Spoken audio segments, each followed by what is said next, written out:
Good evening, ladies and gentlemen, and welcome to Fight for Our Freedom Radio. And tonight we have with us Michael Horn. We are going to be talking about the Billy Meijer contact with the Pleiadians. All righty then. We are waiting for Michael to call in. My Robert PEPINO has just hung up and is contacting him. Why aren't you a real estate investor? Okay, After all, hold more on. millionaires have been... All right. We are waiting for Michael to call in. It's probably my fault because I've been busy out there in the yard all day, and I forgot to send him a reminder this afternoon, so I was hoping that he would remember on his own, but I guess he forgot. But Robert said that he has been working a lot on his blog, so I'm sure he has a lot of interesting things to share with us tonight. I know that I have a few questions about the Pleiadians, and I hope you all are staying cool out there with this ungodly heat we've been having. I actually had a woman that does predictions, and she was talking about the lunar eclipse that we have coming up. And basically, I found it very interesting what she was saying, because she was saying that 2 weeks before the eclipse and 2 weeks after, that we will feel the effects of this lunar eclipse, and that there is going to be a lot of anger. There will be, she said, terrorism, basically. And let's see what else she said. Oh, she also said there was another eclipse in August, and when that happened, there was going to be a lot of activity as far as weather on our planet, and that there would be more extreme heat during the summer. She said that the activity is going to come from beneath the planet, which is going to burst upward and cause earthquakes, and she also said cause tsunamis. So interesting. We'll see. Okay. Robert just messaged us, said he's calling him right now. So we'll just have to give it a couple minutes. So anyways, I find it interesting that she says there's going to be some major earthquakes and tsunamis. I don't know if you're familiar with Nostradamus. It was predicting the same thing, that we were going to have earthquakes in 2018, and there would be a tsunami that would hit the Oregon coast. He predicts that. So we shall see if these predictions are correct, but I find it interesting that, you know, she is predicting the same thing that Nostradamus is predicting. So, but anyways, just stay safe out there, you know. With the anger thing, you know, she said people are going to be angered easily. So just be on guard for road rage or any kind of anger, and don't engage in it. You know, just try to give it the talk to the hand situation, because you don't want to get roped into a situation that from someone else's effect of whatever's going to happen to our planet. You know, we do have the planetary alignment coming up too, where all the planets are going to be on one side of the sun, and they say that is going to affect us. Oh, wonderful. No answer. Okay. All righty. Let's see if we can get Robert back over here. And, gee, I don't know what's going on with Michael. I will get Robert back out here and let him take over, and maybe I can try. I knew I should have sent him a reminder. It's my fault, you guys. But you know, been so busy around here, hard to keep up. Anyways, when Robert gets back out here, I will see if I can give him a call. Maybe Robert's just not getting through.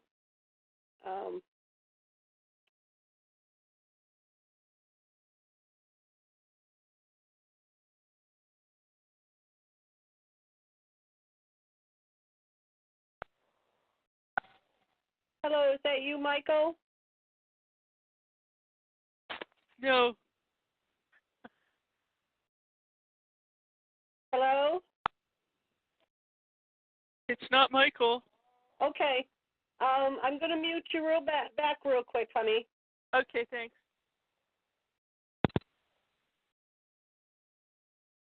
Okay. We're still waiting for Michael to call in. Robert's going to be back in a minute, and I'm going to have him take over, and I am going to try and give him a call myself. I apologize, you guys. I just had so much on my plate over here. But anyways, what I was talking about is this prediction that this woman is giving, and she's saying that the lunar eclipse that we have coming up is going to cause extreme anger. People are going to become angry easily. There is going to, she feels, be terrorism linked to this. And, I hope to God she's wrong, but, I do think that the planetary alignment is affecting people too. I know that there's a great dust storm that MB333 was talking about that's going around our planet, right into a hurricane that's developing, and it is on the one side of the planet. It's the first time that that's ever happened to our planet, have a dust storm that large, and he was saying that the same kind of thing is going on with Venus or Mars. There's a dust storm just like that there. And I'm just wondering if all this planetary alignment is affecting it or what, but, we shall see. We're still expecting the great earthquake, and like I said, Nostradamus predicts that, and this woman predicts the same thing, that there's going to be a great, she said, uplifting from beneath our planet, and it is going to cause some severe earthquakes, and she also mentioned tsunamis. So, and that's, like I said, one of the things that Nostradamus predicts is a tsunami to hit the Oregon coast in 2018. So, for those that are in that area, please be cautious. Have a plan. Have emergency supplies. Everybody should have emergency supplies, anyways. At least a 30-day bucket of emergency food. And have a plan, you guys. Have some kind of a plan for your family. If they're not home, meet up place. If something goes wrong, have everybody meet up. Okay. You got a hold of him. He's calling in right now. Okay. All right. Yay. I don't know if everybody's familiar with Michael Horn. We've had him on before. He writes about Billy Meyer. He's very knowledgeable about Billy Meyer, and he also has an open letter to the president. I don't know if you guys knew that, but he has an open letter to the president trying to bring him awareness because the Pleiades do tell us of the inbound planet, and he's trying to get this information into the president. Hello, is that you, Michael? I think so, yeah. Yeah. Because it's my car. Welcome, my dear. I'm in my car, so it must be me, yeah. I'm sorry for the confusion. Oh, that's okay. Can you hear me okay? Yeah, we can hear you. Robert, are you back with us? I am. I just got off the phone with Michael, and things happen. It's no big deal. A very busy man in your life. I understand. We all are busy, and sometimes we forget things. But Michael, it's great to have you with us tonight, my friend. I got to tell you, I've been following your blogs for quite a while. I get your emails all the time, and I've been watching. And really, I got to tell you, what you've been doing on your video vlogs or blogs or whatever you want to call them are really really enlightening for a lot of people who don't really understand what the whole Billy Meijer case is about, and you know, the Palladian connection with Billy Meijer and the contacts, and the way you've been approaching it has been really interesting. And really quick, I need to say this to everybody. For those of you who are new to the Billy Meijer information and Michael Horn and this vlog he's created, this video vlog or blog, I encourage you to go back. I would encourage you to go back. You know, they're about an hour long, and watch them and understand what is behind what Michael is talking about, because it really relates to the fact of really Billy's information moving forward in through time, and how everything pretty much in Billy's predictions have pretty much come to fruition. I got to really say that, Michael. We're seeing it pretty much all unfold.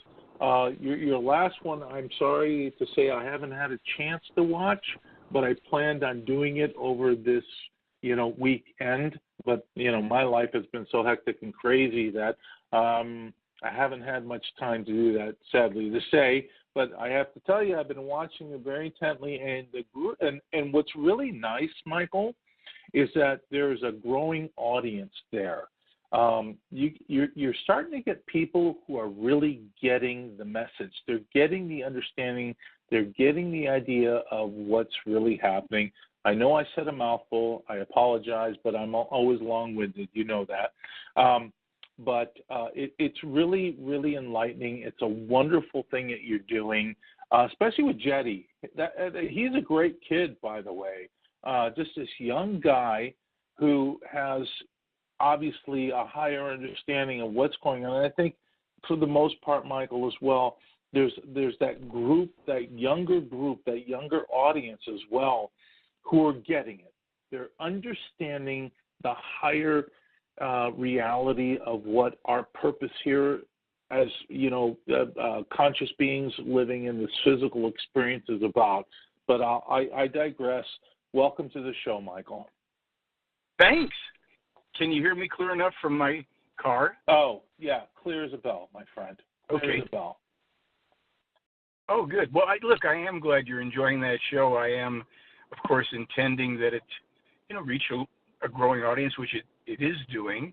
The Jetty and his friends, that was just like we did that for several months. They have their own format, their own thing. So I'm back doing the shows solo, and every now and then I might, you know, be bringing somebody in as a guest or a co-host. I do have a friend named Melissa who is doing the moderating on both my blog and on the video show.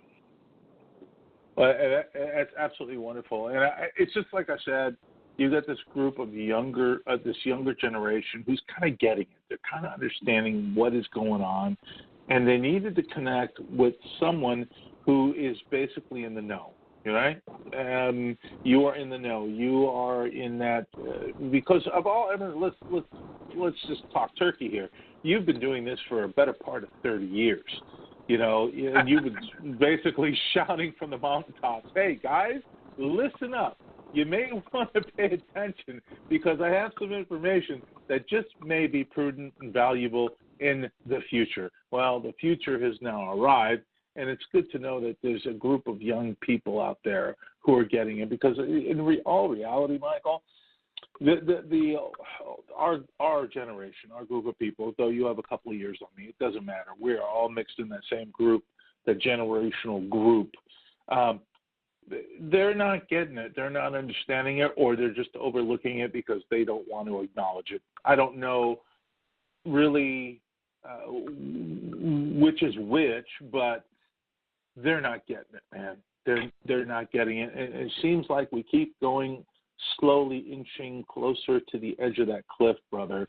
And I don't know where this whole thing's going to end, but I can certainly tell you where it's going to end up, at the bottom. I think you said in one of your vlogs that, you know, we're watching the car's gone off the cliff, and, you know, it's pretty much crashed and burned. We just haven't felt the effects of it yet. But we're certainly seeing it, Michael. Well, these are those times that we've long been warned about. We've kind of entered and we're ushering into a very transformative, you could call it a transformative period, because I think we will see events accelerate in many areas. Many are unexpected, even though they're foretold. And the world and the country as we know it will look very different, in just a couple short years. Yeah, it really does seem that way. I mean, just watching what's going on in Hawaii, and I don't know, I don't specifically recall, Michael, you probably do, but I don't specifically recall Billy talking about, the Hawaiian Islands and the activity that's going on there right now. But was that talked about in his original predictions or the predictions that were given to him? No, not specifically. The Hawaiian Islands weren't a specific concern at the time. I was just visiting him, 5-6 weeks ago, whatever it is, and he did mention that the Kilauea thing was going to just end up being very bad. And then he went on to speak about what's called the Eifel Fields in northern Germany. And that is something that he was told about when he was very young in 1948. There were 3 specific calderas that Sfath, his first teacher, told him were going to be, for absolutely certain, will be huge, huge eruptions.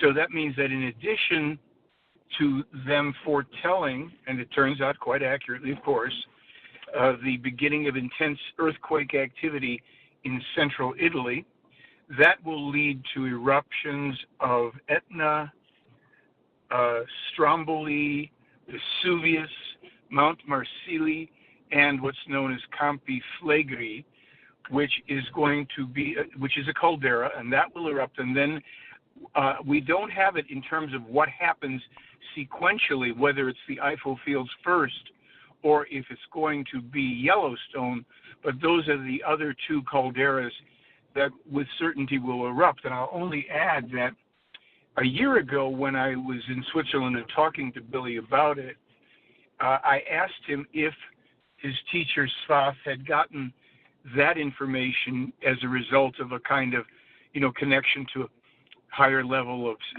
spirit or something. And he said no. He got it through time travel. And that's, as I've said to other people, a very depressing answer. Because time travel means, if it's true, that when they say that they get something through time travel, it means they go and they see the actual event, as he did with the San Francisco earthquake that's coming. Those are not prophecies. Those are things that happen with 100% certainty, even though they will not tell us when. They do say these are absolutely going to occur. So people can either continue to ignore, or they can perhaps take a hint and pick up on the warning and, act accordingly. Michael, I've been saying for the longest time that for anybody living on the coastline, you should really be more aware than anybody else. I mean, most cataclysmic events take place on coastlines. When there's an earthquake in the middle of, let's say, the Indian Ocean, right?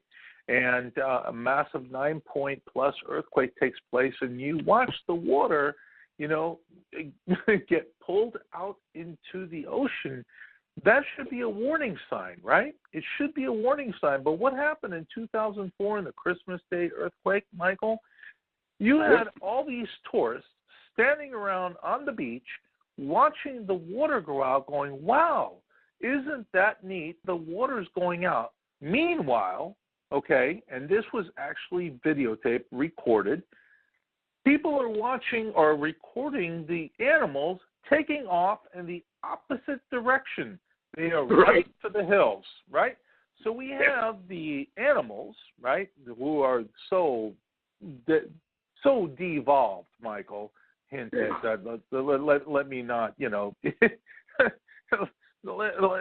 let me not, exacerbate the point here, but you had these so-called evolved animals understanding that they needed to run for the hills, and the so-called evolved animals are standing on the beach watching the water being washed away saying, oh, isn't that neato Gito great, Michael?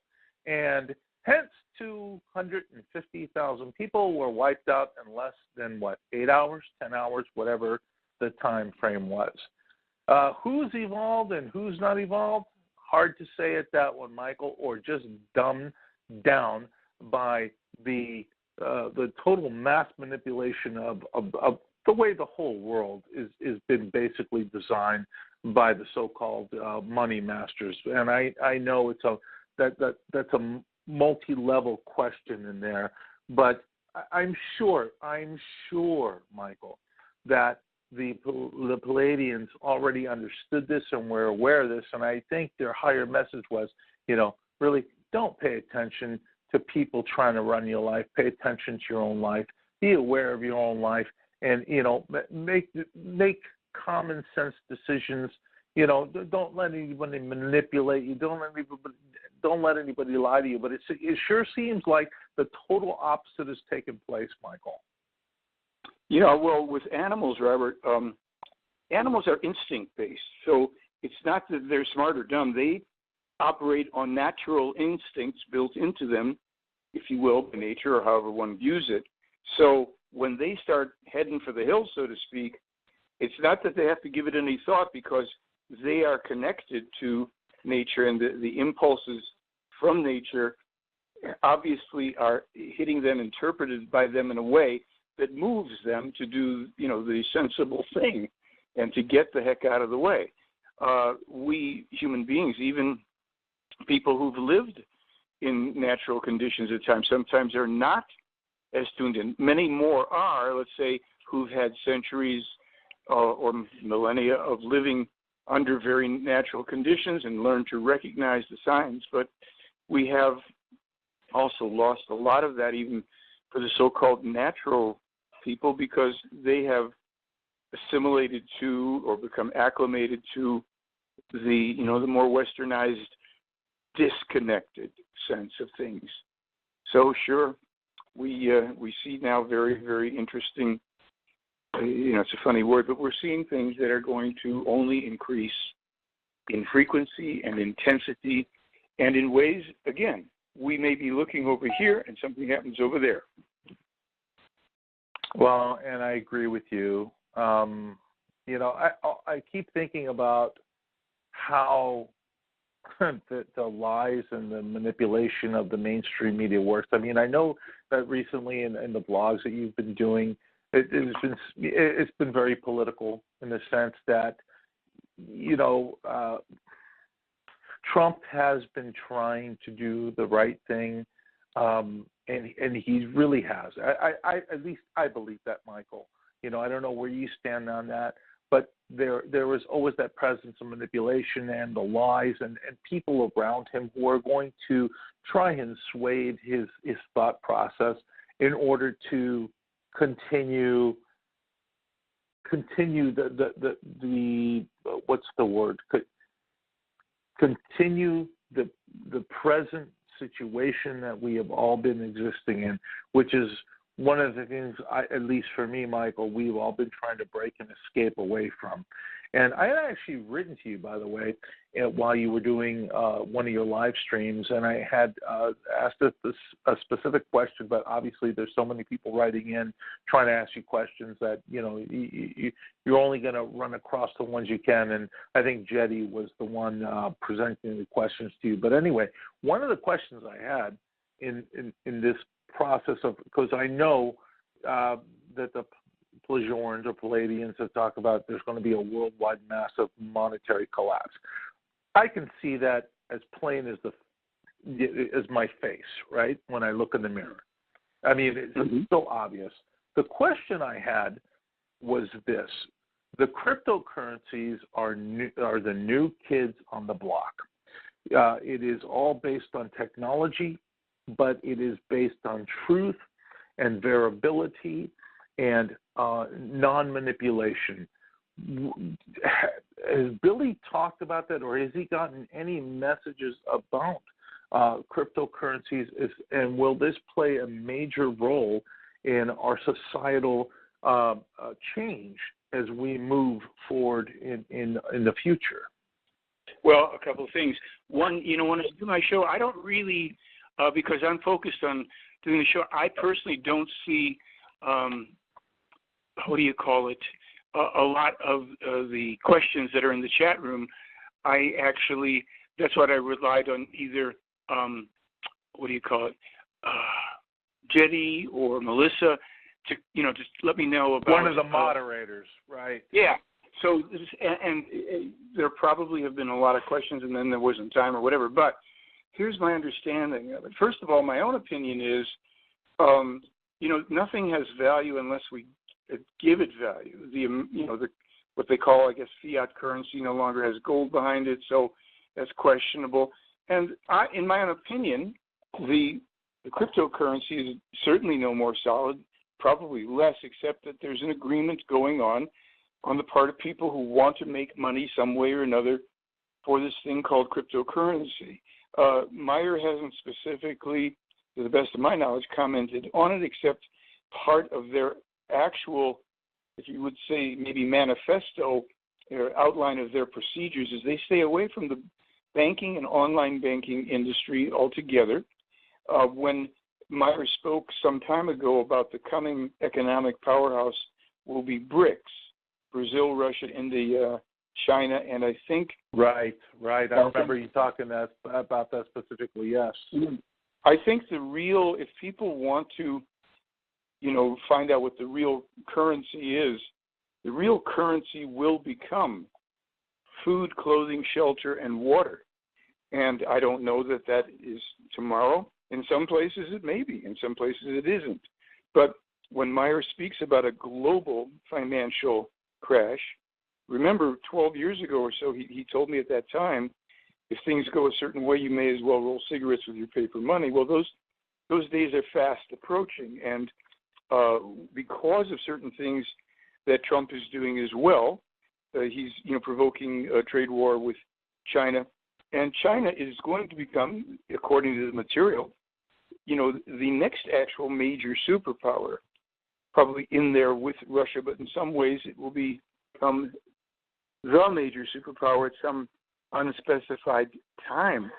And there are things, even when MEIJER was first talking about Trump and asking the PLEIADES about it, the response was, well, not so good, not too bad, kind of a chaotic guy who does have the best interests of his country at heart. Doesn't mean he can either maintain those interests, accomplish all of them, or that they won't in some ways change, because he has some good interests at heart for the country.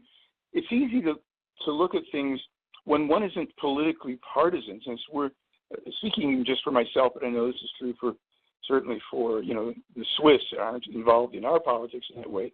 But I'm not a Republican or a Democrat and all of that, and I have said even on my own show that if people focused on finding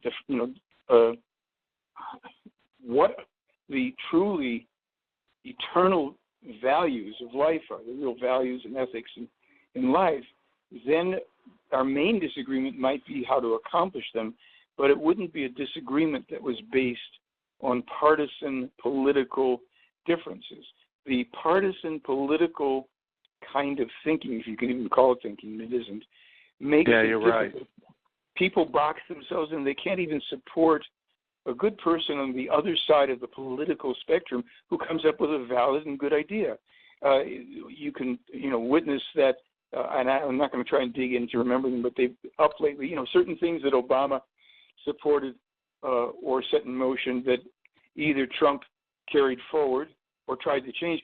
Well, as soon as he carried them forward, he was demonized by the absolutely lunatic left in this country. They are really rather pathetic. Yeah, they're out of their minds, Michael. They're totally out of their minds of what's going on right now. I mean, I've never seen such bizarre behavior in all my life. And I'm bipartisan just like you. I'm not left or right. I am about truth and reality. So what I'm seeing is a complete division because these lunatics have been locked into some sort of ideological system or an ideological brainwashing, and it's just beyond bizarre to me, man. It really is. Well, it goes hand in hand, actually, with religion. Now, the left may be said to be far less religious, but the polarization, the turning over one's power to something or someone outside themselves, that is the political religion of the left. You know, the government knows best, and this one can do no wrong. It's a form of religion, and the right is much more, while it is political, it also tends more, certainly in this country, to embrace, let's say, Christianity. What's happening with, and what started with the Trump election, with the radical left and its violence, which, you know, they're pushing and pushing and pushing, will be met at some point by, you know, for what it's worth, far better prepared, you know, extremists on the right, if you can use the word. Let's look at this whole thing and realize that the way this has been forced out, Billy Meier's predictions, they are now predictions, they were prophecies before, were in 1981 and 87, he's basically said the same thing. The United States of America will suffer two coming civil wars, terrible civil wars, one following upon the other, and it can't be helped that the country will break up into 4 or 5 territories where there will be sectarian dictatorial rule involved. So my guess, I don't think we're going to find that the sectarian rule will be radical Islam in America, although there are parts of the country where, let's say more in the area of Michigan and Minnesota, where they are trying more to push forward an agenda with Sharia law and crazy stuff like that. So, you know, here's the thing about the screwy left that strikes me. They actually infantilize people. They glorify them in a way and infantilize them at the same time, and ascribe to people whose first act towards our country is to break its law, meaning try to enter the country illegally. They claim to have a great empathy for these poor people. And by the way, many of them are poor people. It's not that. There's no question about it. And we know who we have to thank for that, by the way, Michael. It is the globalist monetary manipulators who have caused this global economic destruction, period. They are the manipulators. Yeah, but there's more to it, Robert, and that is, and this is where the other shoe drops, it's the Catholic Church, which has a strong influence, you know, in South and Latin America, let's just lump it in there. And because the church has such a strong influence, it helps to create poverty through a few things. It encourages overbreeding, overpopulation. It constantly is soliciting donations from poor people. And the people who, and this is a little bit of a stereotype, but you're looking at an overview. So people who overbreed are undereducated, do not have employment that helps them to support themselves, let alone an ever-growing family. Then they figure, well, let's go where the money is, and that's, you know, as economic refugees. What people forget, certainly on the left, is that whole economic refugee thing comes out of an enormous sense of lack of self-responsibility. As even the Meijer material long ago explained about this, and I've had it on at least 2 DVDs going back to 2004 and 2008, people who do not have the conditions in their country that they would like to attain, and like to attain by simply moving into a country that has it, are betraying their own responsibility to their country. And when we have situations with a large percentage, I don't want to ever say all, because there are refugees fleeing violence who should be offered asylum. I'm talking about the ones who simply pack up, grab the kids or whatever, and head to the border because they want to take advantage of this, you know, kind of an invasion for their own betterment. The problem is that they are the ones who are endangering not only themselves but their children. And when it's pointed out, one thing that the right is a bit bigger on, they go to some extremes, let's face it, but they're bigger on the idea of self-responsibility and people, you know, not just mooching off of each other. Now they can come to the extreme of being a bit cold-hearted and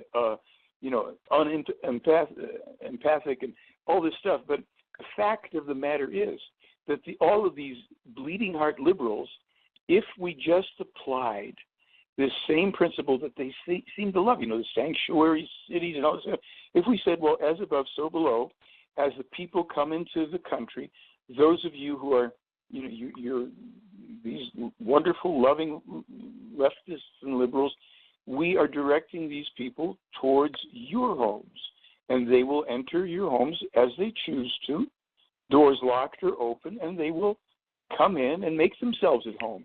You like that, don't you? Because you think it's good for everybody else. So I agree with you, Michael. But the hypocrisy with politics itself is full of idiocy and hypocrisy. But the hypocrisy on the left is so glaring and blatant that it actually can't be seen by people in that side of the spectrum. A perfect example, Michael, where that massive earthquake is going to take place, and it's when it's prediction, like you said, it's fact. It's going to happen because they went into the future and witnessed it. The same great city called San Francisco, by the way, and I've read many articles about it. I'm sure you have as well, where it is disease-ridden. There's feces all over the place. The drug use, the abuse of heroin, I guess, is off the charts in these. What is it? The subway system or the railway system of San Francisco? And wait, Robert. Yeah. Go ahead. Don't just paint the pleasant picture of all the wonderful things about San Francisco. Okay.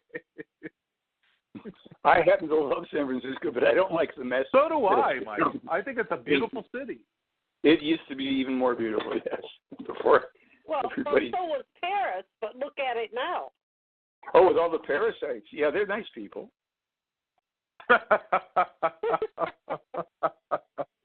Now, Michael, have the Pleiades said anything about the upcoming lunar eclipse affecting us?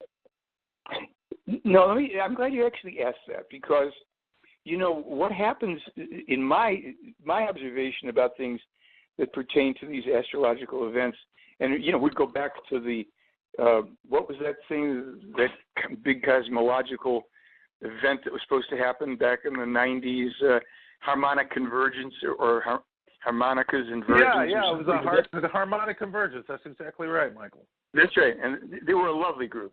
And what happens is that people, these events come, and the events go, and maybe somebody burps somewhere or something happens, but we're looking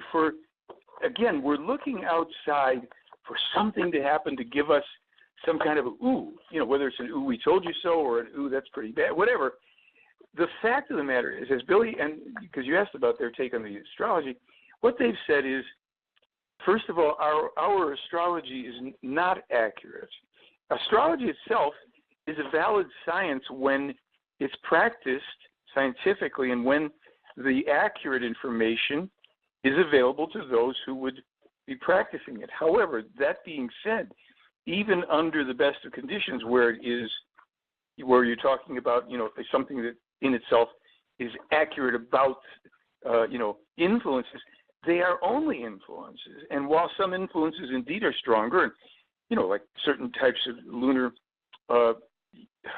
positions, aspects can create more of a tendency towards earthquakes, as we talk about full moons.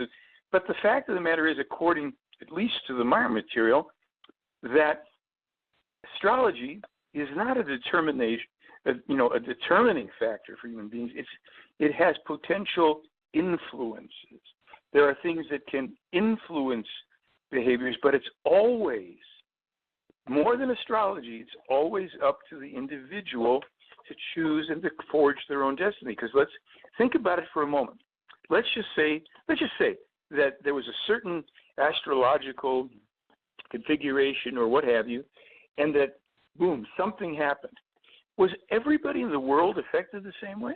No. Of course not. People, right. So I like and I understand the fascination of astrology, and I've known some people who are pretty good astrologers to the degree that, they were accurately foretelling things. I'll give you a good example, just so that both sides of it. When my daughter was about 5, I think it was my cousin, who is a genius type of astrologer. I've seen him do amazing things. He did a chart for her, and in there, he wrote something about a possible career for her, 5 years of age. Well, that is the career my daughter ended up with, and we didn't even remember this.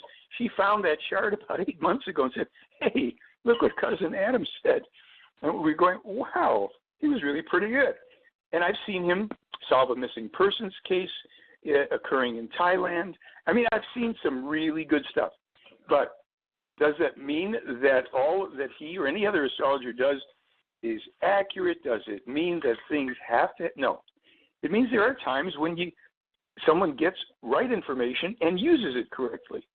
But, so to try and, just address that whole thing about astrology influences, but if we get too focused on it, like I like the book, the Chinese Book of Changes, the I Ching, and at times when I was homeless for a period of my life in New York City, and the I Ching was my companion. I would talk back and forth. I would dialogue. I got to the point where I would know what hexagram out of 64 was going to come up and what lines would change out of 3,000 possibilities. And so I was having a grand time. Well, I did absorb some good conduct-based ethics and stuff because it's based on Taoism and Confucianism, and they had some good principles for human behavior. But it became time to just let that go and do things from my own self-determination, and that is something that the MEIJER case is just the first principle in the spiritual teaching is complete 100% self-responsibility. And while that is told frequently, and just as frequently, I think it bypasses people's awareness, or they don't particularly ascribe to that the kind of importance that idea has. The fact is that more and more in the times to come, there will be no alternative but for people to either embrace self-responsibility and cooperation with others, or have an extremely rough time. And that can mean any of us. I'm not talking from a position of superiority. Michael, let me ask you this. I mean, what is your thoughts, and then I'd like to get your thoughts on what Billy may have said about this. How does probability play within a prediction in itself? In other words, the prediction is set. There is going to be an event, but there are probable outcomes within that event that take place that they, at that moment, are witnessing something take place. They're watching the overall event, but they're not laser beam focused on specific people within that event taking place, but just see the overall event take place. How does probability play into this? Because I think that has a big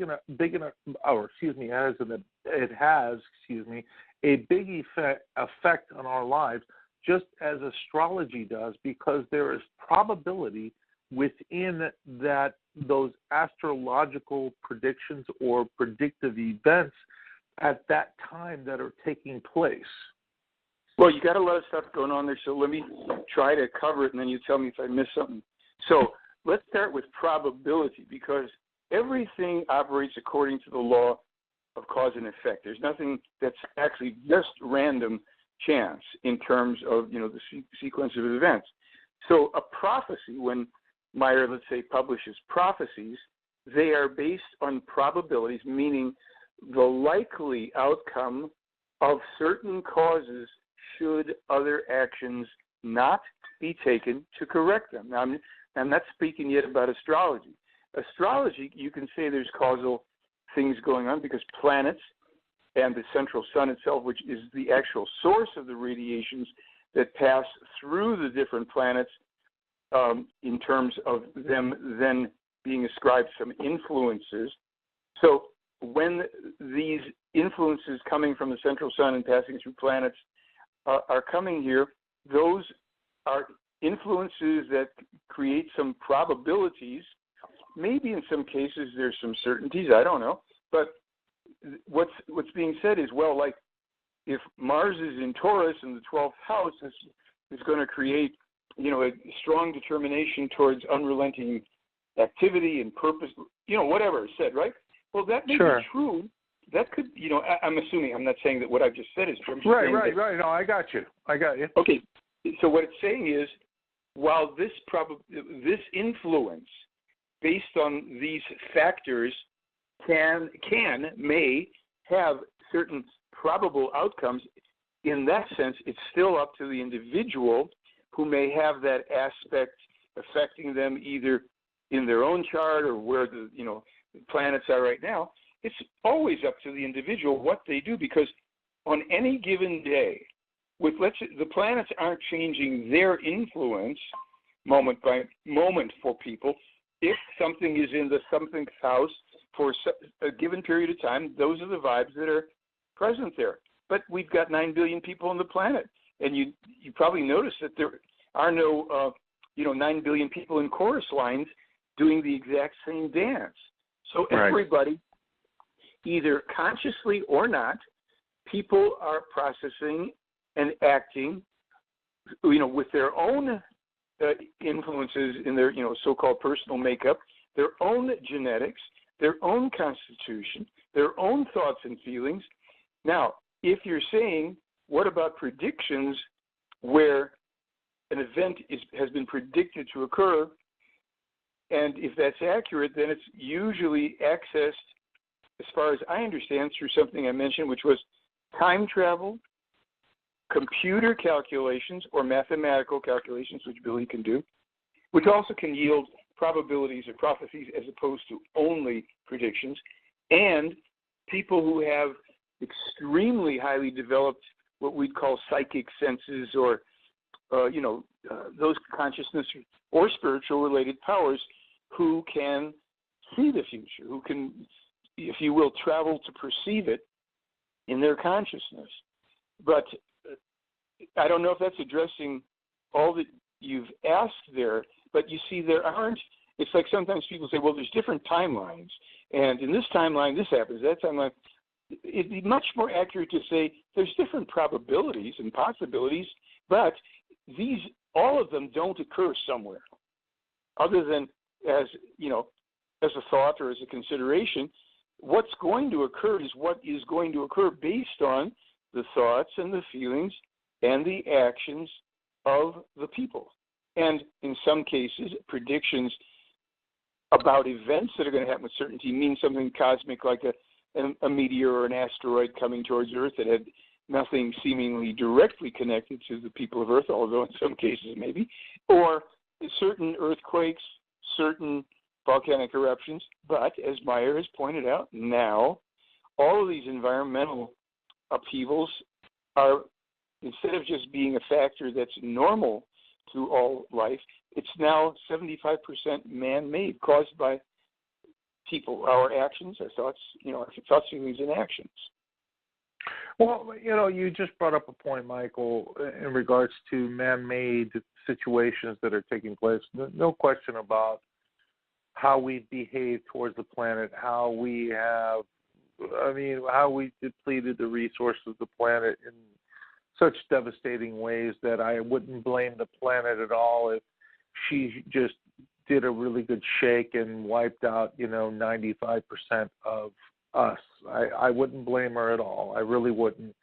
I think she's much more forgiving than that. I think she, and I say she because I'm just using that terminology because she is more kind than he. I don't know if that's accurate or not. But women have that nurturing, that nurturing aspect. So that's why we use the word she. So they're much more forgiving. So they wouldn't do what us males would do in a given situation. We've seen what males have done on this planet with war and killing and destruction and devastation is beyond. It's beyond reality, in my opinion. Yes, we are ignorant. Go ahead, Michael.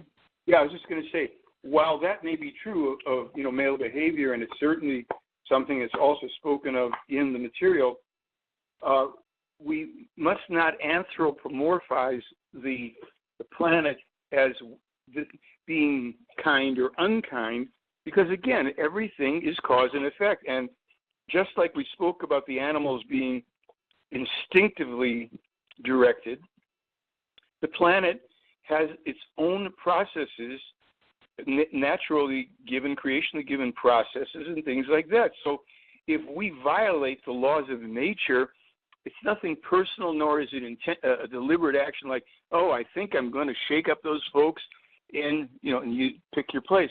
No, it's simply the consequence of cause and effect. It's neutral. It's like Meyer in 76 was told that we would have the increase in volcanic activity and earthquakes because we were, drilling for oil and extracting gas and oil and mining the ores and overbuilding the cities and putting huge dams on places where they shouldn't be. So those are causes that at a certain point, should they keep going past the point of no return, we will see massive earthquakes and massive volcanic eruptions and collapses in areas where large dams exist, and whole parts of countries can be flooded out, and we will see sinkholes, because Meyer is told the earth collapses in upon itself. So if we keep abusing it, that's just the consequence. That's what the spiritual teaching is, really a neutral thing. It's not punitive. There's no punishment that is ever prescribed by life itself. The punishment comes from our own self-created actions. That's why making mistakes or inaction. Yeah, but that's why they say, yes, human beings, making mistakes is part of evolution. Making the same mistakes over is not helpful, and making stupid mistakes... It's irrational. Yeah. I get it. I totally get it, Michael. I mean, look, our behavior is beyond ignorant. It's actually insanity repeating itself. Yet, how do we get off the insanity cycle? I mean, we incarnate on a constant basis, Michael. I know this is a factual thing in my own life. I'm sure you're well aware of it for yourself.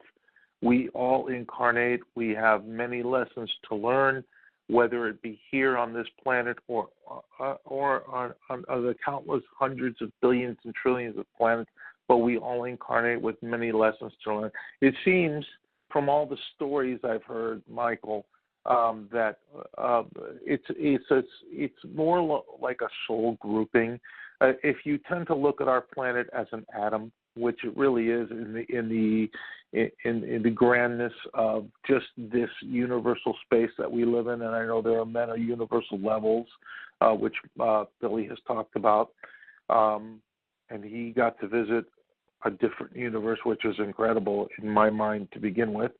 But if you look at our planet just as an atom, and we are a universal soul group or a closed circuit group on a small atom, we are all learning to coexist with each other, to learn from each other. We're supposed to learn our tolerances and love and indifference and hates and everything.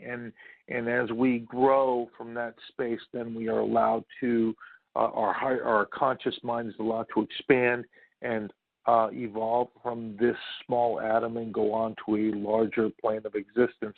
What's Billy's thoughts and your thoughts on that?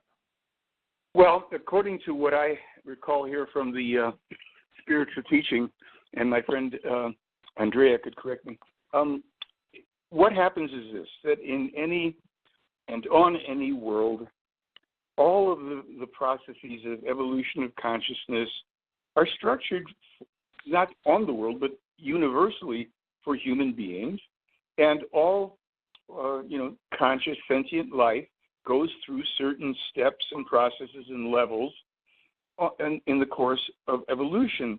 It's not that we are allowed to do something, maybe in some senses you might say, but it's more that as we evolve, we move into newer levels of consciousness, ability, what have you, and it's a process. It's slow. It's not like there's, in the Eastern religions they talk about enlightenment. There's no singular event, and we have a constant ongoing possibilities of various enlightenments in life. I agree with that, by the way. I agree with that. Well, so in this sense that as we are evolving in our lifetimes, in each lifetime and all of that, we make these, which in a kind of retrospect or an overview are very small steps, but it's necessary because we can't take big steps, bigger than what we can accommodate. People, very often if we get flush with enthusiasm or, positivity and love for everything, we think that the universe could just pour everything it's got into us and we'd be able to handle it. It wouldn't be true. We can only handle what we can handle, and a lot of that is small. Then you work your way up, you load up, so to speak, and sometimes you get catapulted in terms of, using a kind of a metaphor. We get catapulted to some other place or level that we've been working towards, even if we didn't know we were working towards it, and suddenly we find we've arrived in a kind of different frame of mind.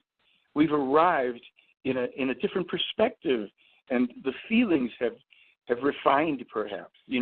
So we've earned that through our own conscious work, and the beauty of it is very often we don't even know, even though we can set goals and all, we don't know sometimes exactly what those goals will be like when we get there. We don't even know sometimes exactly what the goal is, but we keep striving. This is the thing that's at the heart of what I'm trying to say now. In the spiritual teaching, Billy speaks so much about striving. He says, without striving, there is no life, and without life, there is no striving. So this is intertwined. And whether we find ourselves, there's times when, I'm sure that this is probably true for so many people, because it happens for me. I figure it happens for other people. You work, and you're just exhausted. And all you can do, maybe it's that day or the next day, is sit somewhere on a couch or a chair, stare at the walls, maybe get up and get something to, eat or drink. And I know that one. I know that one real well, Mike. And then the next thing you know, maybe a day or two later, you're back full of energy again, as if nothing had ever happened. But when you're in that low spot, and sometimes those low spots can last a long time, days, weeks, months for some people. Yes. Right? Yeah, you're 100% right about what you're saying, because it seems to me, and I just need to, I'm sorry, I don't mean to interrupt you, Michael, but, as we progress in physical age, those waves, is what you're saying, seem to get longer and last longer. Have you been spying on me, Michael? I used to get up and feel like $1 million. Now I get up and feel like a bounced check.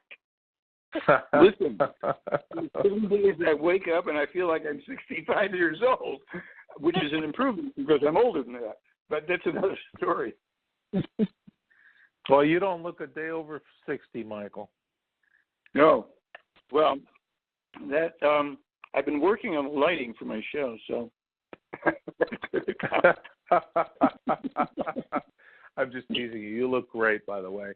And you know what? It's got to be really exhaustive for all the amount of work and energy that you put in to, bringing this reality forward, so everybody can at least get a glimmer, a glimpse, an idea of what you're talking about. And like you said, there will be those people who will just refuse it outright. There will those who will listen, maybe take it with a grain of salt, and then there will be the ones who will understand it. The value of what you've been doing is not to, create the Church of Billy Meijer, because that is occultism, and that Billy would probably burn you at the stake for doing that. But I think more to the idea of that, if people can simply come to a comprehension of their inner self and their higher self, they'll realize that most of the things that they've been occulted into is completely meaningless. And that has been my reality, at least for me, Michael. That has been my reality for a really long time. So I find it very difficult to have a meaningful or open-minded conversation, because this to me is an open-minded conversation. But if I were to try to present this to the man on the street, so to speak, I would probably find myself in a very bad disposition for the most part, because a lot of people can't come to that, or at least to this realization of the higher consciousness, what we are, the reincarnation, predictions, the reality of probability within predictions. I mean, the scope and grandeur of what I think about all the time, and obviously you do as well, and Billy has been given that information, and God bless you, you've been able to bring that forward. But for most people, they're on a daily grind. They are bringing home the paycheck to revolve in that rat cage, and they don't have the time to even sit down with themselves and go through this dismantling of their own life. Why, where, what, when, how. And it is, it's an uphill battle. I understand it. But for the lucky few, and I consider myself very lucky, Michael, to be able to even grasp, comprehend, and take this in, I feel very lucky. Well, this is why I created what I call the Higher Self workshop. And this is something I can actually describe to you in the audience right now. I'll try, and you just have to kind of relax, and it doesn't take long, but just visualize with me that you're in a room with about 200 people. You're all sitting in chairs next to each other in evenly numbered seats and rows, meaning that if you're in a row and there's maybe 40 chairs across, not 39 or 41. So there's someone for everybody except the ones in the end. Follow me along. There is somebody on either side of you. But the good news is, since they're even numbers, this is what you do in order to have the higher self experience. First, you're going to choose between, this will mean the person just right next to you, and this starts with the people on the end. So the people on the end turn, the one on the right-hand side turns to their left, the one on the left-hand side turns to the right, and they decide between these two people. In this case, there's 4 people so far, but I'm going to make it a little simple. I just want to show you. Each person decides whether they're partner A or partner B. And so it goes for everybody in that row, so that you have an even number partner A's and partner B. Now, what you do is partner A is going to turn to partner B, introduce themselves, and say hi, okay? Now partner B will turn to partner A and say, hi yourself.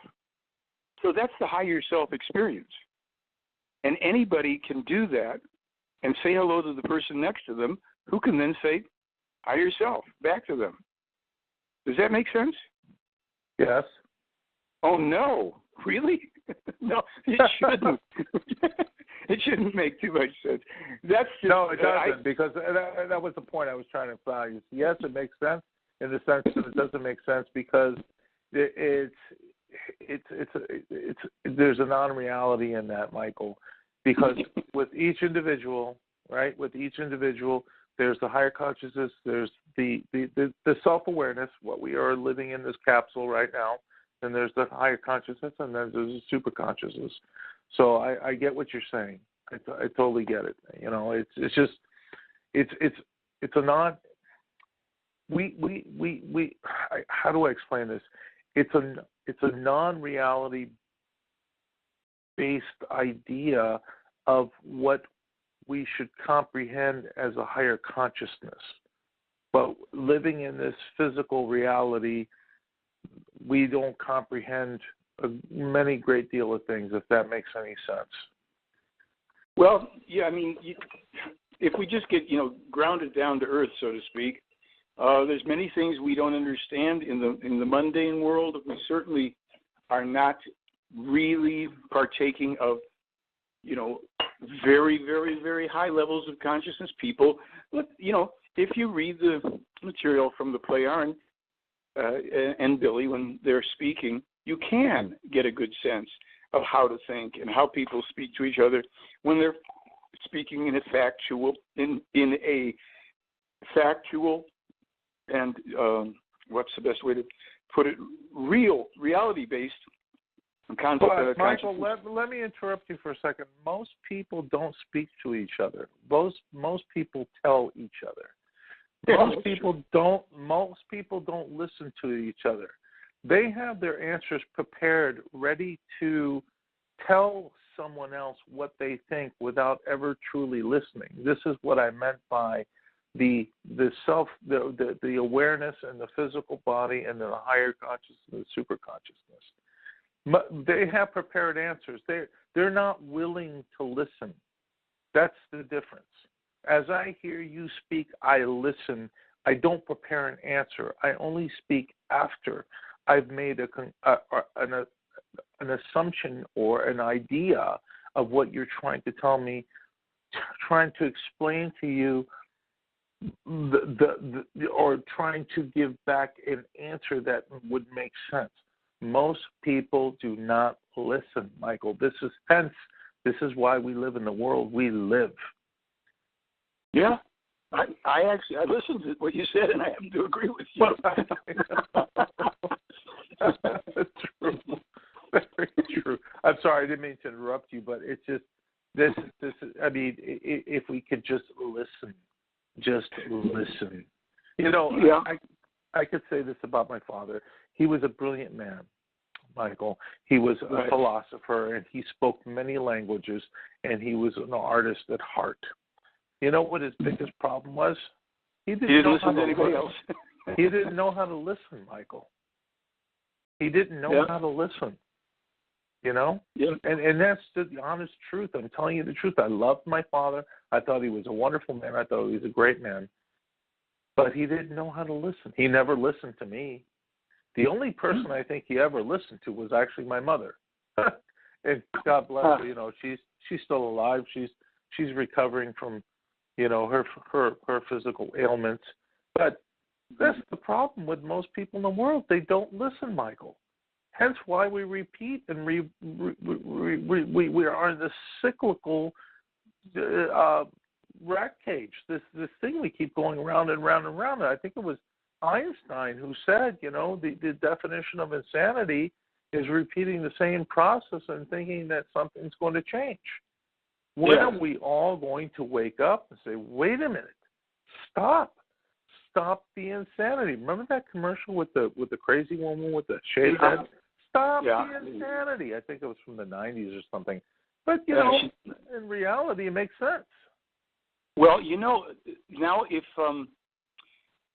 if we are going to be really true to ourselves here and all of that, what we should be doing is, after we've recognized that the world out there doesn't do it the way, of course, also we would want it to do, we'll also stop, in effect, we stop asking when will the outside world and people outside of ourselves do or not do something. Now we focus much more on what do I need to do moment by moment, and what we have in terms of, you know, the Meijer case, right after we look at the idea of complete self-responsibility, everything else is encompassed in that idea.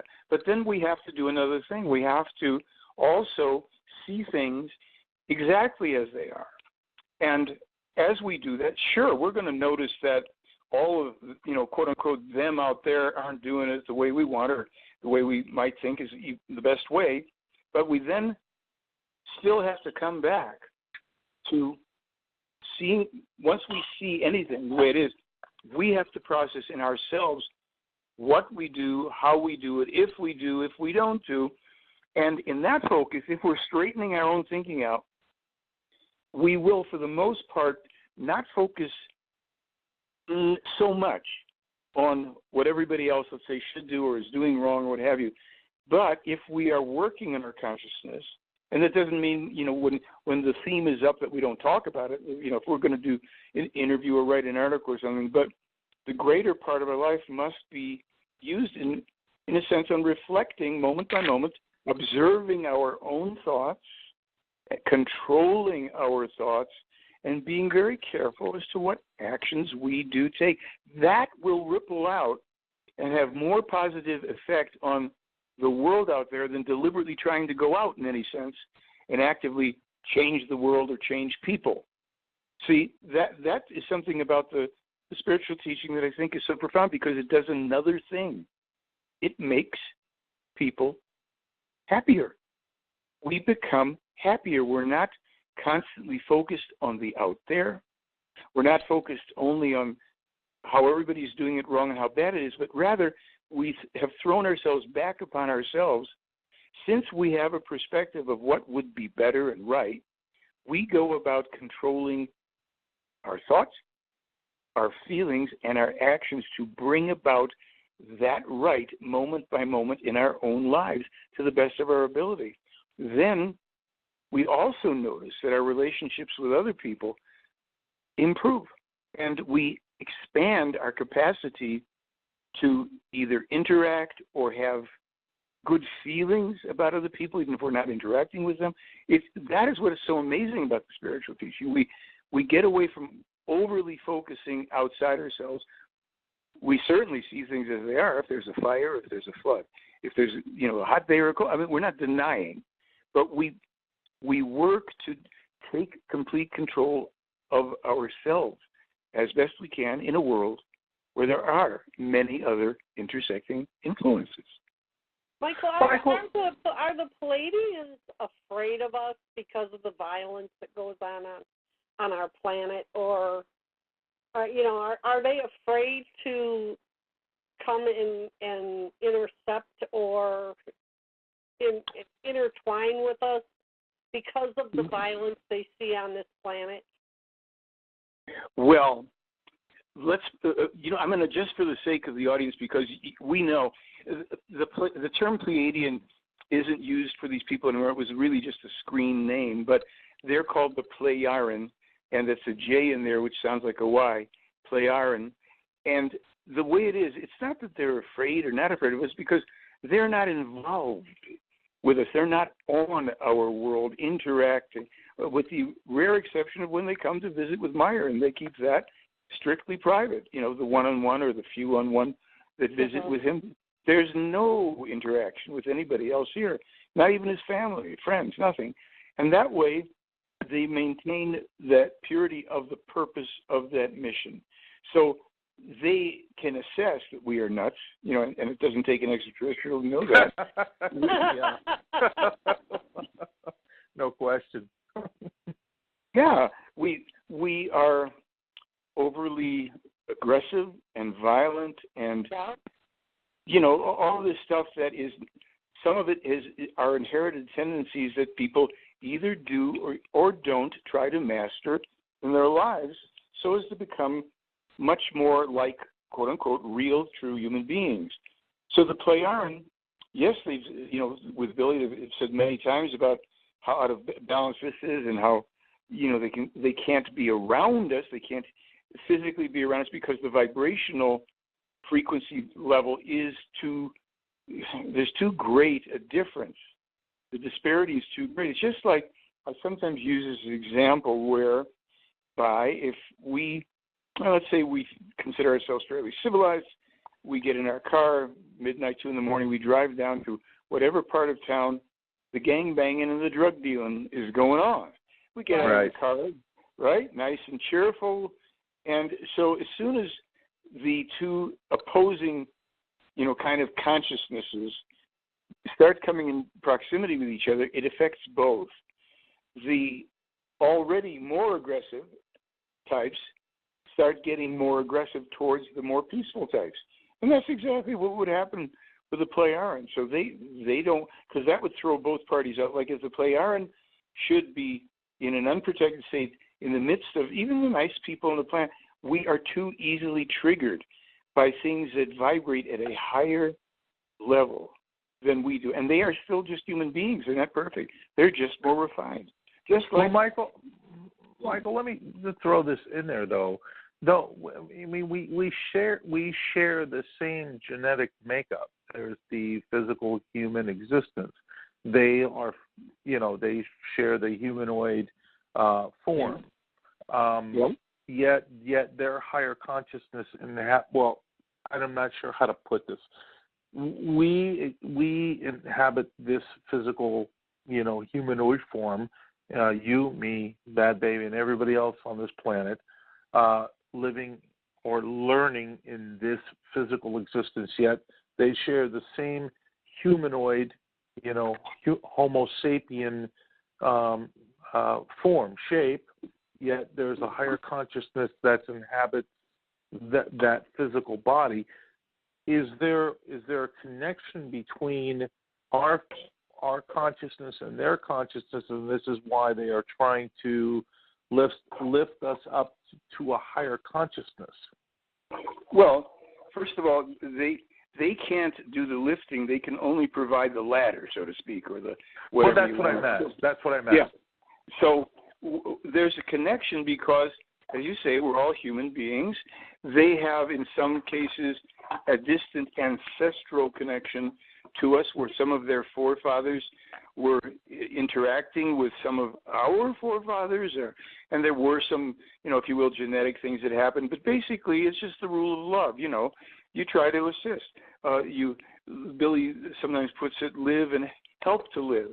So they've been through. The other part of it is that they've been through this kind of thing in their own history. Not recently, it's very far distant past, but they know from their own history what lunatics they had in their, societies, and the things that they had to overcome, and so they can have a compassion for us, for our ignorance, and for our short-sightedness and everything else. And they don't just they're not just blanketly condemning us. Let's remember, with Billy alone, their mission has gone on for 76 years. So there is a commitment. There's a real level of love whereby they cannot directly interfere. They cannot get involved in this mess. They have no desire to. They know that according to the way life works, cause and effect, we may end up over here, we may end up over there, but they're going to do all they can to provide that to us, that which we could use to assure our own very threatened future survival. That's what this is about. It's not about UFOs and ETs. It's about universes teeming with life and more advanced life forms try to help the lesser ones to evolve without directly interceding. They're not going to do it for us. They're not landing. They're not invading. They're going to basically, when Meyer passes away, they leave completely. And we have everything we need from them to correct our evolution. Well, I mean, I know that from what I've heard you say in the past, Michael, that Billy's incarnations are already determined. He knows what they will be, or at least what his next one will be in the future. And does it partake in being part of this evolutionary process here on the planet, or does it partake with the Pleiorans cycle? I'm not sure. Meyer will be his spirit. He won't be Billy Meyer again any more than any of us. Right. Right. The same personality, but his spirit will incarnate again. They know approximately in the year 2075 he won't be a prophet. There'll be no more prophets for Earth. We don't need it. We have the material. And he'll probably be a teacher or some form of a leader, and that will probably occur for that spirit form will incarnate in that way many times until about 3999. That's when the last time that spirit form needs to incarnate on Earth, and then actually through just certain means he will go.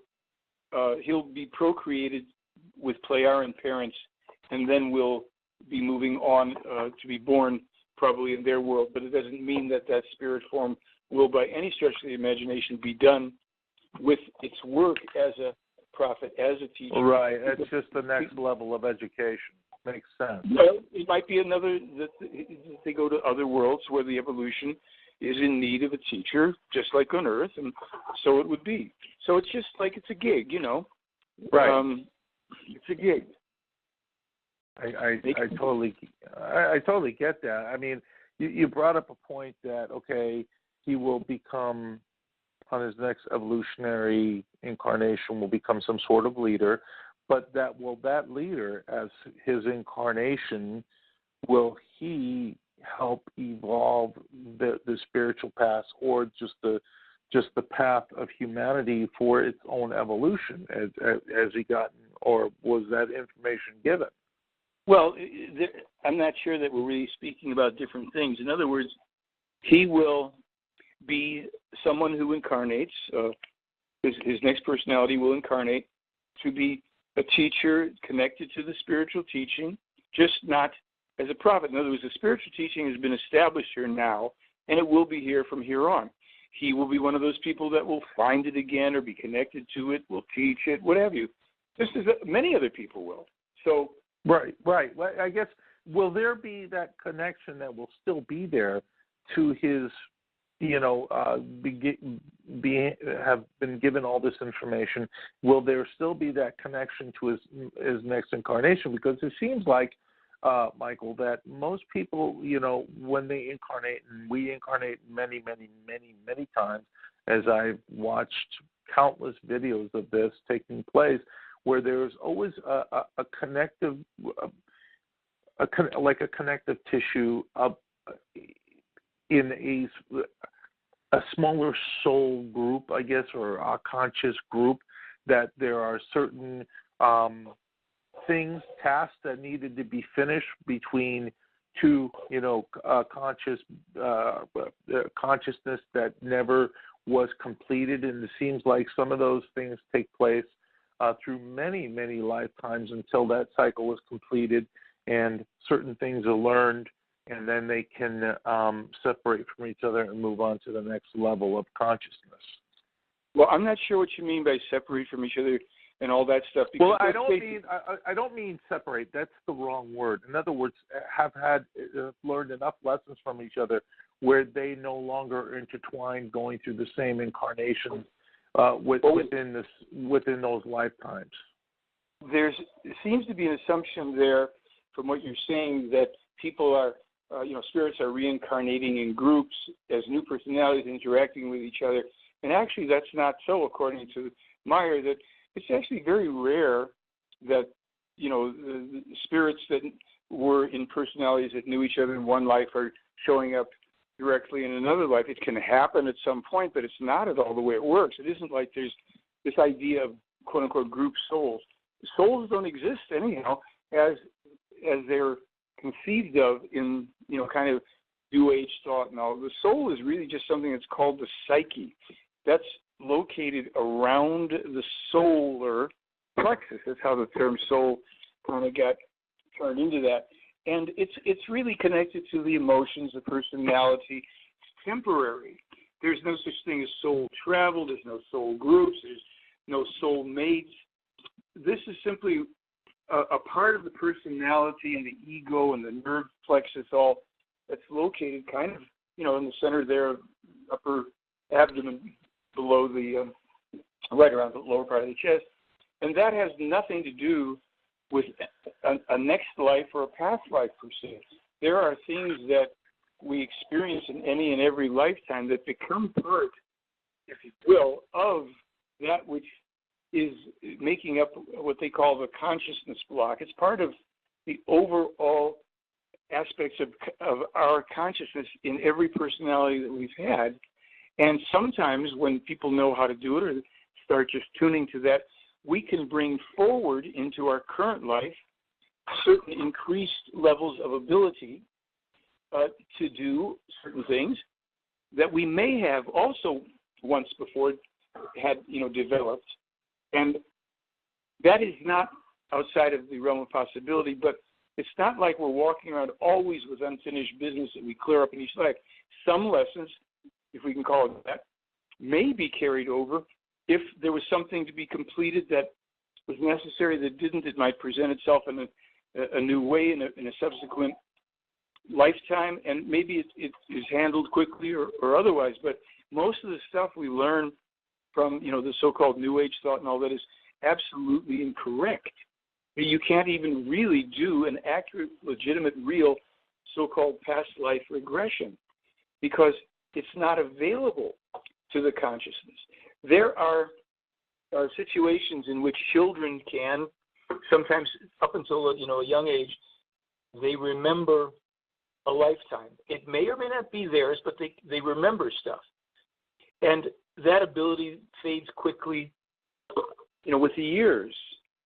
So all the things we think when people are going through all this past life regression or past life depression or whatever the heck it is, very often it's the product of imagination. It's the product also of having absorbed a lot of information about such things from one's interests or just happening to have been exposed to these ideas.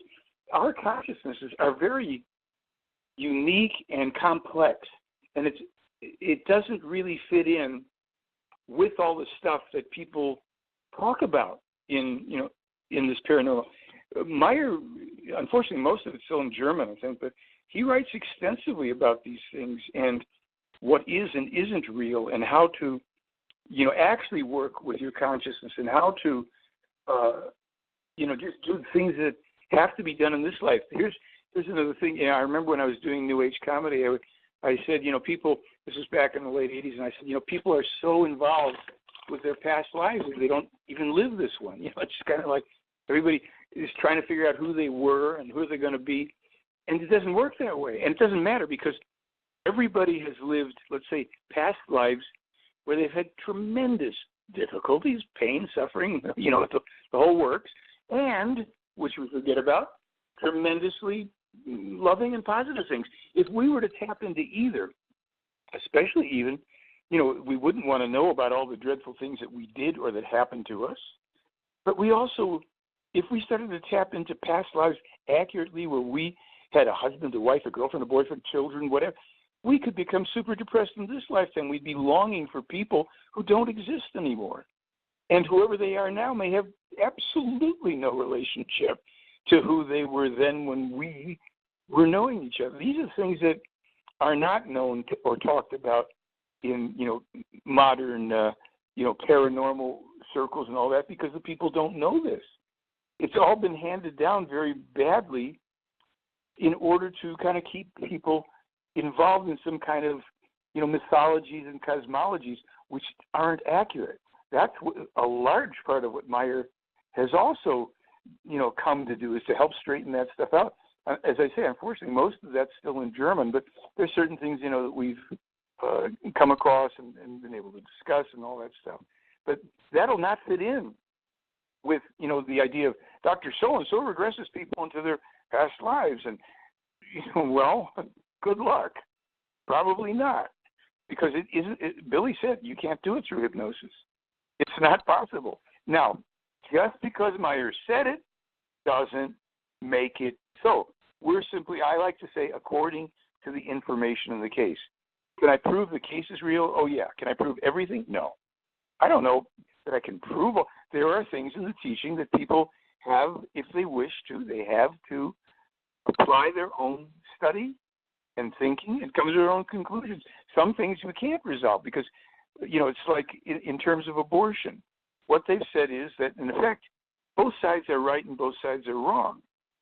Well, what do you mean? Well, they said what we don't know is that there is such a thing as the human spirit, which is the eternal, immortal part of us. Up until the 21st day of, conception in 21 days, the spirit is not present. So if it's necessary, they say, in their world, although it's rare, but if it happened, that there was a need for abortion because of a situation involving the mother or bad deformity that was going to be present for the evolving embryo into the state of the fetus and all of that, then an abortion is allowed because you're not taking a life then. They say that life begins, in-spirited life begins on the 21st day. I think that's also the day the heart starts beating and all of that. So if we and when we know scientifically that there is a spirit and when it attaches to the embryo, we would set aside all of our major part of our, divisiveness. Now, there could still be people that say, I don't care, I'll do this abortion anyhow, even though it's 6 months. I mean, this is why we're polarized all the time. Polarized. But humankind doesn't know enough to polarize itself in many of these issues. Michael, I have a question for you. Do the Pleorans know where our Homo sapien existence, where did it develop from? Who were the originators of this physical form that they and we inhabit in that spirit form? The answer that pops in my mind most immediately is the creation. That is the source of all life, that which created this universe, that which is this universe, that which is literally animating everything in it, this one energetic, this creation, we call it a universe. That is what sets the laws of evolution and the coming into and out of life and all of that. So what we're told is that at a certain point when a planet is ready to sustain human life appears in very, very, very primitive forms and goes through the evolutionary process. In the case of the Earth, that's true too, but in the case of the Earth, we've also had the comings and goings over a period of something like 22 million years of other, far more advanced already space-traveling extraterrestrial races.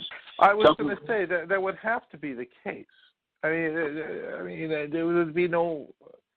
There'd be no other thinking to me.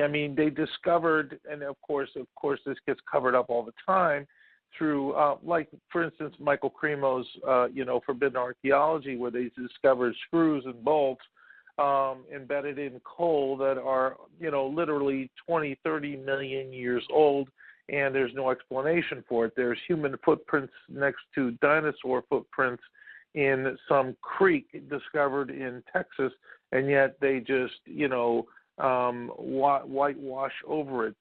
They completely ignore the evidence of human existence, and I think very high human existence at many levels. And that was my thought process. I'm just thinking to myself, could we be the long lost relatives of the Pleiorans who discovered the high technology many millions of years ago, and they went on their own evolutionary path to come back, and there's the connection between us and them. I'm just using my thought processes here, Michael, to make some sort of sense of all this.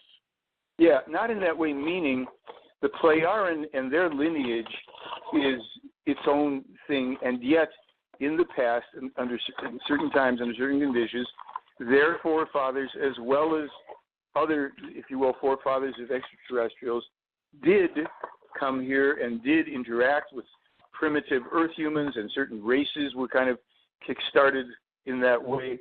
But it's not like they are our direct ancestors. There's been a lot of different kinds of mixings on the planet over a long period of time. Sure. So because they do have some connection in that way to us from the distant past, as we say, again, they have a self-obligated mission to help those who are not as evolved and who are also at a crossroads of great danger like we are, to try to help us help ourselves. And you can think that perhaps if we survive ourselves on this planet, in a few thousand years, we might be playing a similar role somewhere in space. Still this would be a long ways away because we're not quite civilized ourselves yet, but we will be eventually at some point. And so since the universe has a self-life of, I think, another 47 trillion years, according Is that all? to well, just go slowly and it'll seem a little longer, So earlier, Michael, you had gone through a list of the volcanoes that are predicted to go off. Now, there's many. Is this going to cause us to have like a winter that is unbearable? Well, first of all, we have climate change that is underway. Man-made is more than natural because there is natural climate change. This is man-made. And with everything we continue to add to it, we only increase the, unfortunate damage. And we are going to have, Meyer wrote about this long ago. Ultimately, it's going to be another mini ice age coming. But we're going to have just the greatest upheavals in all sorts of levels. rising sea levels. If the ocean conveyor belt breaks down, we're in real trouble. There's a danger of an atmospheric collapse. I mean, we have no idea. All of us have no idea what the real status of this planet is in terms of the environment, because it's all hidden by profit-seeking, greedy, lunatic scientists and pseudoscientists and corporate interests that only want to wring every last penny and dollar out of everything. And this is a very lowly developed mindset. These people, a lot of them can have certain intellectual capacities for technology or whatever, but in terms of consciousness, they're just enormously primitive. They're so attached to materialism and look to control and gain and profit by it solely. They can't see the marvel of the creation. They can't see the wonders of nature. And they, unfortunately, very often, as is the case and is growing, they attain power and control, and they go after more of the same, heedless of the inevitable result that will then cannot be prevented. And among those things are super severe winters, super severe. Look at this summer already in many places, the heat that's coming, and the dry, droughts and famines and floods. We have thrown it off. So it's not like the earth itself is going to go, well, I think I'm going to rebel and blow this thing up over here. It's simply that cause and effect. Everything is in play. When you push that first domino, unless you start moving dominoes out of the way, the rest of them fall. Yeah. So, that's it. And honestly, I can tell you that even those of us that understand this and know it, we cannot imagine what's coming, because we have this normalcy bias. We think, well, everything's fine. It's always been this way. It'll be like or this. It'll never happen to me. That's the bias, Michael. Or it'll always happen to somebody else, and I'll get out of the way.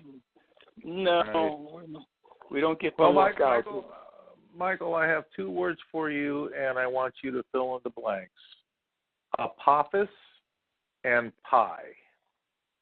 Okay, well, the Apophis asteroid is heading towards Earth, as was first foretold by the Pleiaren to MEIJER in 1981 when they called it the red meteor, but that is indeed what the scientists who think they discovered it in 2004, 23 years later, named it Apophis. And that's one brief thing if that hits. And unless the scientists do what the Pleiaren has advised, which is to come together internationally to deflect it, don't try and blow it up, deflect it, it will hit with certainty between the North Sea and the Black Sea. And while NASA is slowly discovering that we live on a round planet, and just because it happens over there doesn't mean that it doesn't affect us. Michael, you sure it's not flat? Are you sure it's not flat? Well, about that, I'm pretty sure. So that's one of the things. Apophis will otherwise hit between the North Sea and Black Sea, and that will cause worldwide repercussions that would even disturb the people at NASA who think no big deal. And the thing about pi, and I'm speaking now as a total non-mathematician, apparently, for a long, long time, we've believed that this value of pi, 3.141 whatever, was true and constant. The Pleiaren told MEIJER more than 20 years ago that the calculation is wrong. It's off. There's a guy in Idaho, he's not the only one, but he's the one who's done the most profound work, who actually did it through making a physical model and measuring it, came up with a different figure, 3.144 something or others, all the way down the line. He brought it to Switzerland. MEIJER showed it to the Pleiaren, and they said, yes, that is the correct value. And it's important for lots of things. I think it's also going to be important for correct calculations for any type of an attempt to deflect the Apophis asteroid with a nuclear explosion. Michael, are we too late to deflect it at this point? I don't know. I know that people I know are working together to try to get this information to people in places where it could be used, certainly tested, and then used to see. And I think while they're working hard at that, and they seem sometimes to have no luck, I think the Russians may well have now taken that hint. The Russians don't tell you everything they're doing. They go about Agreed. Yeah. And in many ways, I was just going to say, here's a thought. A lot of people have been, in regards to the Planet X, the binary system, which, at least in my mind, Michael, that from what I understand, and I happen to believe this is true, I don't know your point of view or your information, but we happen to live in we are a binary system. Most solar systems are binary, trinary. I don't know where you stand on that, but I'll let you answer in a second. But they're talking about having these. If I don't know if it's true, but if it is, maybe something can be done about this, or it already has. I don't know about these solar array reflectors that are already up in our, lower atmosphere in outer space. If that's true, okay, and I don't know, maybe you have the information. If that's true, could those solar reflectors be used to slowly nudge this monstrous rock away from us and avoid this disastrous consequence or circumstance that we may be facing here in about 10 years? Well, along with my other credentials as a non-mathematician, I'm also highly respected as a non-astronomer. But I'll tell you this, from the MEIJER material, they have said we do live in a binary system. They have said there's no Planet X, certainly the way we're talking about it. They have said that as far as they're concerned, the best way of all is to launch a rocket with a nuclear warhead, to put it within a certain proximity whereby the nuclear warhead could be detonated and create a shock wave that will nudge it out of its orbit. I don't think solar reflectors and things like that are going to have much, impact on something coming in at 15 to 30,000 miles an hour or whatever it is. And again, as I say, being a proud non-expert in that, but they even said that solar sails wouldn't be as good, and all the rest of this stuff. They said just blow up a nuclear bomb at the right proximity so you don't blow the asteroid up and have it rain down on Earth, and that will nudge it. But what about the repercussions of blowing up, an atomic weapon with the shock wave? Wouldn't that also affect us as well? No, because that would be done far enough out in space that we probably wouldn't even notice it. I mean, you need to intercept this thing a good distance from the Earth, and you're just causing a shock wave to go out, which of course dissipates at a certain point. Then, so that who knows? It may not even be detectable from Earth, depending on those factors that I'm not an expert in, and I haven't. You make me laugh sometimes, Michael. Oh, well, that's good. You're a beautiful human being. That's all I've got to say. Takes one to know one. Takes one to know one. I know we're coming up pretty close here. I think we got about 10 minutes or so. But so in our most immediate circumstances, Michael, I know that you've talked about Civil War. That was one of the. I know you've been kind of focusing on that in your video blogs. The division is certainly, it's evident, certainly to me. I don't know about anybody else. We're watching things ramp up. Do you see that as the next? Do you see that as a major event coming up within this year, maybe the following year, or if the Pleiadians have given a specific timeline for that? I know that they don't give timelines more or less. They see the events, they tell us about it, they don't give us a date. But do you see us being very close to that taking place right now? Well, my sense of things is that we are already in the early stages of it. It's just that, it isn't Gettysburg here or something going on in the battlefield, although there have been some. We are already moving into that. It's pretty hard to deny that. MEIJER was told in 1975 and again in 2012 that unless the American people change the course, the direction of the country, by 2020, or he said, I think he said after 2020, the superpower USA may cease to exist, which to me means superpower USA is United States of America.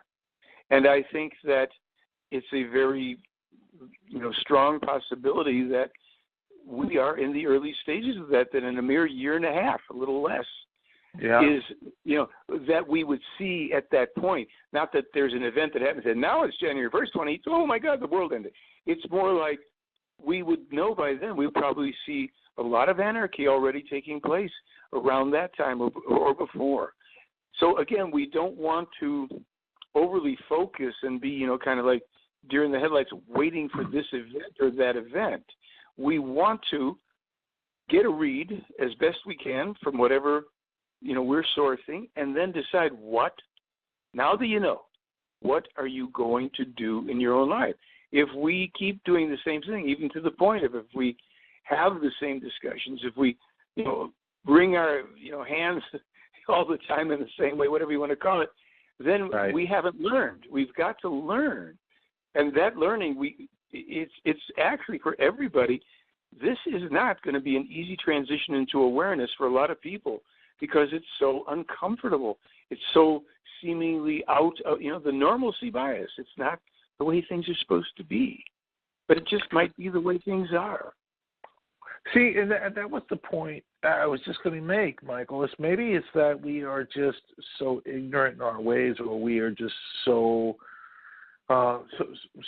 such newbies as conscious beings, right, inhabiting these physical bodies, that it just really, the only way we learn is to be slapped in the face repeatedly until it hurts enough to say, okay, I really don't want to be slapped anymore.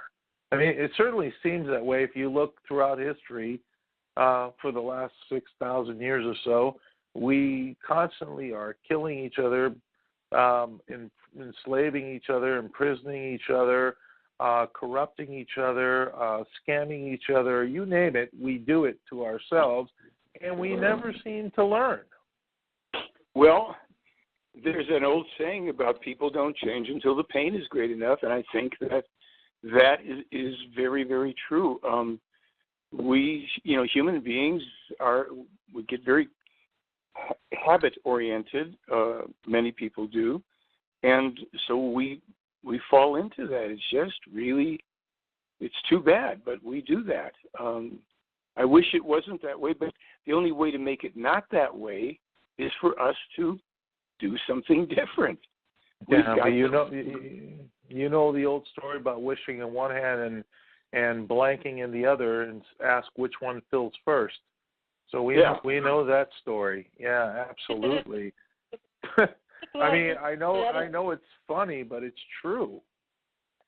Well, it's funny, but it's true, and we've got to. You know what I'll do. I don't know if you know, but a few weeks back I released a song.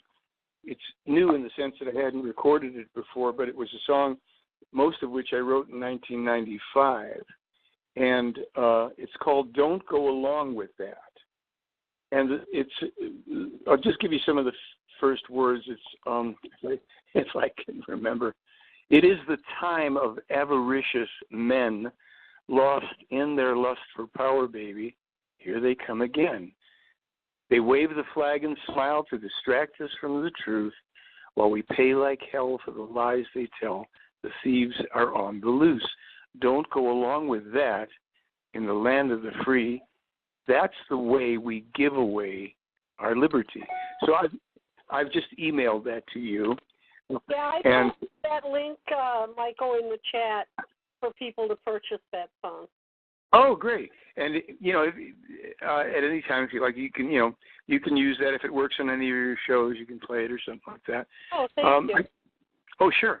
I just I'm trying to get as many ways to, if you will, put the word out as is possible about all the different things that we kind of need to look at and start deciding what we're going to do with our lives. And hopefully, it's not going to be so bad and take so long that we really have to suffer so much unnecessarily. We have been warned. The people were warned, and did they listen? And that's the question. So, well, that was one of your vlogs, Michael. And did they listen?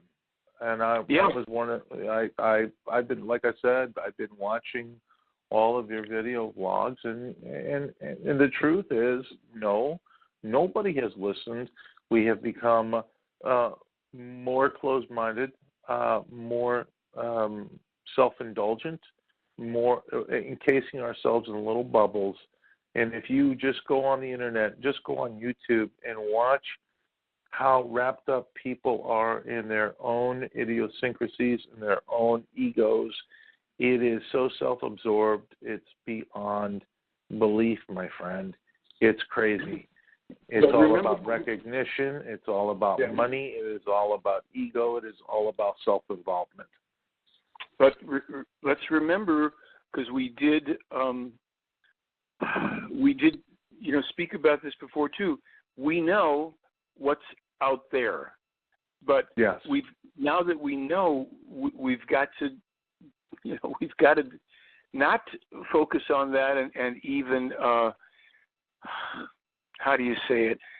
We can't justify either our sorrow and anger or a sense of superiority or anything else. We now have to turn to the level of pure self-responsible thought, feeling and action. We just have to do it. We can't be responsible for anybody else's, whatever. And this is.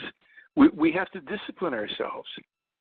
We just have to discipline ourselves because we're not responsible for anybody else, and we can't we can't do anything to change other people. We've got to change ourselves. So as bad as we feel things may be out there in the world and foolish and ignorant, yes, we call them out, but then we've got to keep focusing towards, well, what do we do? And along those lines, as I try to say a lot, the really important things right now, in my opinion, are to create positive relationships, cooperative relationships with people. That we've got to find out, how to get about doing things that are really essential, not getting lost in what do you call it? In conspiracies, and not getting lost in doom and gloom and hysterias and all that stuff. So it's just we got to take it one day at a time, right, Michael? Well, yeah, that's a good way to put it. Take it one day at a time and try to make each day better than the last.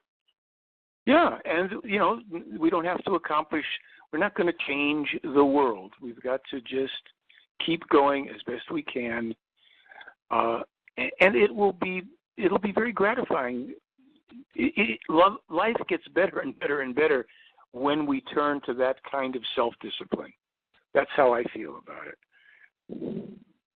Well, I can't say I disagree with you, Michael. I mean, yes, if you become self-aware and don't aggrandize at the realities that everybody else is trying to portray or make you believe, then and if you have a mindset of positive thought, a positive conscious reality for yourself, yes, I agree with you. But the reality, I'm sorry to say this, reality is that everybody's entrapped in the mind-numbing noise that is being perpetrated by all our masters, and we have to break that reality. I agree with you. Again, probably most likely, Michael, it's one person at a time, one individual at a time, but it's a long process. Well, it's what's the choice? Staying in an even longer process of horrific things individually and socially and everything, or waking up now, biting the bullet, and getting on with the task at hand. That's, for me, that's what we have to focus on. Yeah, I agree with you. Michael, thank you so much for being with us. I love speaking with you because, even though we may have different thought processes, different ideas of things, the common thread between everything is listening to one another and expressing thought and idea. And that is what breaks down barriers and walls. And I have to thank you as always, because you're not an opinionated individual. This is the way it is, and period. And there's no discussion. There's so many people, again, who live with that barrier, that wall up there, and you don't do that. And I appreciate you for that. I really, really do. I got to tell you that, brother. Thank you very much, Robert and BB, Bad Baby there, because I appreciate being able to come on and just speak freely, about the point of view that I have, as well as to say, when I do, this is according to the information of the case. I can tell you this, but it's never dogma. It's never a belief system. It's simply what is there and that people can, if they choose to, check out for themselves. And if anybody decides to buy anything off of my theyfly.com website, and they mention your name, either of your names, the show, then I'll throw in a free DVD with any purchase at all. So that's that. Can't ask for anything better than that. That's wonderful, Michael. That's You're great. welcome. Oh, we will. I have put all the links up for your webpage and to buy your music, and we just love you so much, Michael. We send love your way, and we thank you for coming out, and we will have you come back. Well, thank you. I appreciate it. I'll be glad to. Okay. It's very nice. Well, My Michael, pleasure. I appreciate you greatly, my friend. Thank you so much. Sure. Will you send me a link so I can share your show here with my crowd? Sure. I will send you a copy of the recording. Okay. Perfect. I'll email it out to you. Wonderful. I love it. And I'll post it. Okay, Absolutely. sweetie. And You have Michael, a I'll blessed keep night. watching your blogs, my friend. I'll keep watching. Thank you. I'm going to keep on trying to keep on keeping on with them. So I love it. I'll do it. Absolutely love it. Thanks again for the nice opportunity. Our pleasure, Michael. Thank you so much, and have a wonderful weekend, my friend. You too. Bye-bye. Okay.